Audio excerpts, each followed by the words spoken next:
Hello everyone, this is Shivani Singh from Sanskar Global School. Today we are here to discuss the theme 3 of class 11th of history and empire across the three continents. Why the chapter is named as an empire across the three continents? Because it covered Europe, Asia and Africa. It was covered by Roman Empire and the boundaries of empire formed by two great rivers.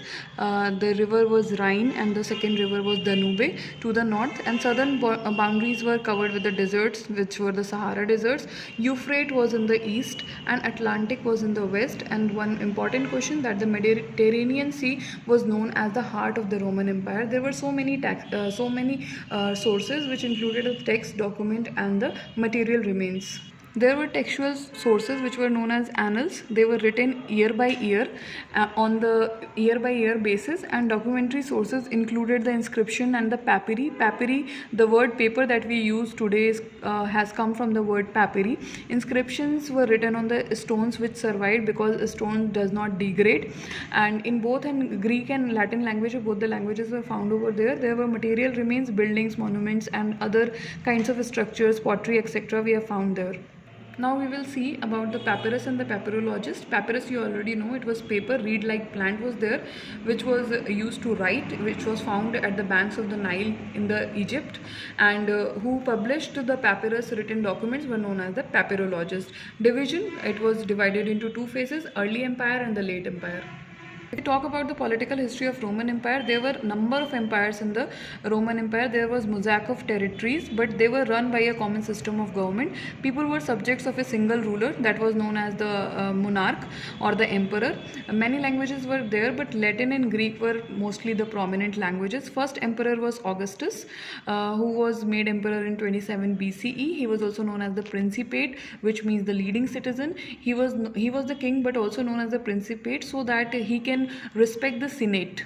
Now the question arises, who were the Senates? Senates were the body which controlled the Rome earlier when Rome was republic, in the days when it was a republic, and they were the wealthiest families of the Rome. The third administrative head or player, we can say, were the army. They were the other key institution of the imperial rule. It had a paid professional army. Largest single organized body was there in the empire, and 600,000 soldiers were also there, and they were compelled to work for 25 years of service. And the emperor, the aristocracy and the army were basically the three main players. The success of emperor was in the hand of army. That means if the emperor was able to control the army, the emperor was successful. When there was clash between the army, it resulted in a civil war, and first 2 centuries it was very peaceful. There was no civil war except the 69th CE, when 4 emperors consequently changed. Okay, then we will see external warfare was less common in the 1st century. Second emperor was Tiberius. Empire was so expanded in the rule of Augustus that there was no need of further expansion. The third emperor of the Roman Empire was Trajan, who occupied the territory across the Euphrates but abandoned by his successor because it was fruitless. That means he expanded, but the land he seized or controlled was fruitless. Now, types of territories. There were 2 types of territories: dependent kingdoms and the provincial territories. What were dependent? Dependent was separate for name only. It was under the control of Roman Empire indirectly. That means the kings were ready to serve the Roman Empire. They were just having their name only. In the east, we find so many of the provincial so many of the dependent kingdoms, full of dependent kingdoms, but gradually they disappeared and swallowed up by the Rome. That means the dependent kingdoms were finished by the Roman Empire. Kingdoms were exceedingly wealthy. That means the dependent kingdoms were very wealthy. One example is there of Herod's kingdom. It yielded 5.4 million denarii, that is Roman currency, which is equal to 125,000 of gold per year. City in Rome, urban centers. Own magistrates were there in the city, and the council was there in the territory which contained a village. One city could not be territory of another city, but villages were the territory of other. What was the advantage of living in the city? The advantage was availability of essential commodities even at the times of famines and food shortage. 3rd century crisis was there. From 230s, Roman Empire had so many conflicts with the other outside empires. In Iran, there was a emerging dynasty known as the Sasanian dynasty, it expanded towards the Euphrates. You already know Euphrates was on the eastern side of the Roman Empire, where Shapur I was the Iranian ruler, who killed about 60,000 of Roman soldiers and captured the eastern capital of Antioch. So they were capturing the Roman Empire, and there were some Germanic tribes who were also trying to attack on the Roman Empire. They moved towards the Danube River in 233 to 280, and the Roman Empire saw repeated invasions. Romans were compelled to leave the Danube territory. In the 3rd century only, 25 emperors in 47 years they changed, and it caused the instability in the Rome. Gender roles in the Roman Empire. Now we will see about the families. The families were basically the nuclear families, and adult son was not living with the families because he was earning for the family. Slaves were also included in the family. Marriages, full right in father's property. The girls were getting the full right in father's property. Dowry that was given went in the husband's hand, and marriages were basically arranged, and women were dominated by their husbands.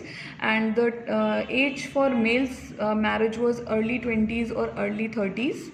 Age for women was in the late teens or the early 20s. See, there was an age gap so that the husband can control the wife. Okay, after that we will say divorce was very easy. Legal notice was supposed to be given, but we find that Augustine, who was a very great Catholic bishop, he found that his mother was brutally beaten by his father on a daily basis, and similar kind of stories were heard in the villages also. Legal controller of the child was the father only. If the father wished to have the child, then the child was about to be born here. But if the father did not want that the child should be born, the child was left in the cold to die. Now we will say literacy in Roman Empire. Literacy, it varied in different parts of the empire. Let's see the example. There was a city known as Pompey city, which was buried in the volcanic eruption in 79 CE. Was the most literate city. How we come to know that it was the literate city. Walls, they had so many advertisements on the walls, and graffiti were also found on the cities of the wall. Also survived so many papyri, and literate categories mainly included the soldiers, the army officers, and the estate managers, and a lot of languages were spoken, including the Aramaic, Coptic, Punic, etc. But the most important, we have already studied, Latin and Greek were there. Economic expansion, if we talk about the economic expansion in the Roman Empire, there were so many harbors, mines, brickyards, olive factories, wine factories, etc. Wheat, wine and olive were traded and consumed in huge quantities, mainly from Spain and the Gallic province, so that we can say that the economy was very wide. Now next part will be there. Further information you will be given in that part. Thank you.